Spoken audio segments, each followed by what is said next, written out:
I keep to myself and I stay to my family. You know what I'm saying? Like I mind my business. I love being unproblematic. Like I don't get in nobody's business. I have fought to find get this peace that I have. I protect it fiercely. Even to the point where it's like, hey girl, let's go out.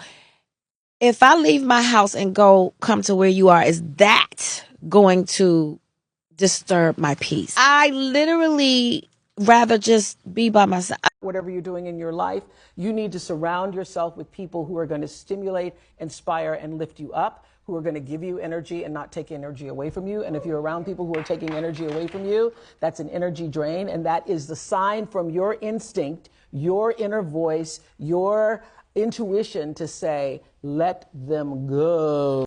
I saw a quote that said, "The peace I have now is way more important than everything I've lost."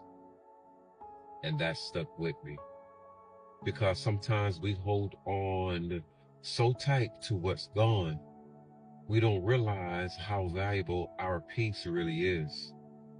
Yeah, what I lost hurt me, but it also taught me. It showed me what I would no longer allow. It showed me how to protect my space. It showed me how to value myself. And now, oh, you best believe my peace is priceless. You know, I'd rather lose people, things, and miss opportunities than to lose the peace that God gave me. Because the peace I have, guess what? That's what keeps me grounded. My peace, guess what? That is what keeps me sane. My peace is what keeps me moving forward every day. So yeah, the peace I have now, it's worth more than anything that I've ever lost. Notice how some women thrive on chaos. How every drama, every emotional roller coaster somehow feels familiar. I used to be that woman. I thrived on tension, on uncertainty, on people proving themselves to me or against me. I thought it was passion. I thought it was life. And then one day everything shifted. I craved something I didn't even know existed before. Peace.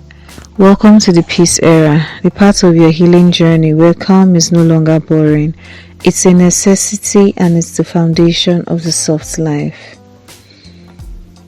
I remember a friend calling me frustrated and dramatic, needing me to take sides in a conflict. I had nothing to do with it. In the past, I would have jumped in, offered advice, mediated, fixed it. Exhausting, yes. Necessary, I thought so. But now I simply said, I'm choosing my peace. My heart was calm, my mind was clear, and you know what? The world didn't end. That's the first sign of stepping into the peace era. You stop doing things just to keep the noise alive. Healing doesn't happen in chaos, it happens in calm. I discovered I didn't need external validation to justify my calm. Choosing peace often brings grief.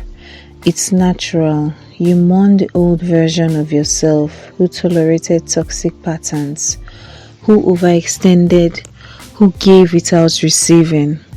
This grief isn't weakness. It's acknowledgement. It's proof that you're evolving. Think about it. Every time you step away from drama, you're grieving familiarity. That's how healing can feel lonely, especially in the beginning. I journaled my feelings when I let go of old habits. Writing it down helped me see that grief doesn't mean loss, it means growth. Ask yourself, what parts of your old life do you need to honor so you can fully step into your peace? Peace allows your softness to emerge. And this is the secret. The soft woman is not weak. She's discerning, calm, and grounded.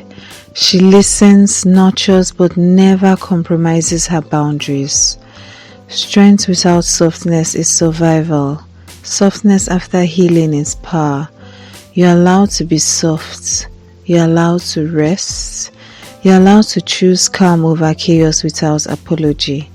So here's your challenge. Identify one area of chaos in your life, a relationship, a pattern, or an environment, and take one small step today to protect your peace. Healing begins when you make calm non-negotiable. The soft life doesn't start with luxury, it starts with clarity. Protect your peace, everything else will follow.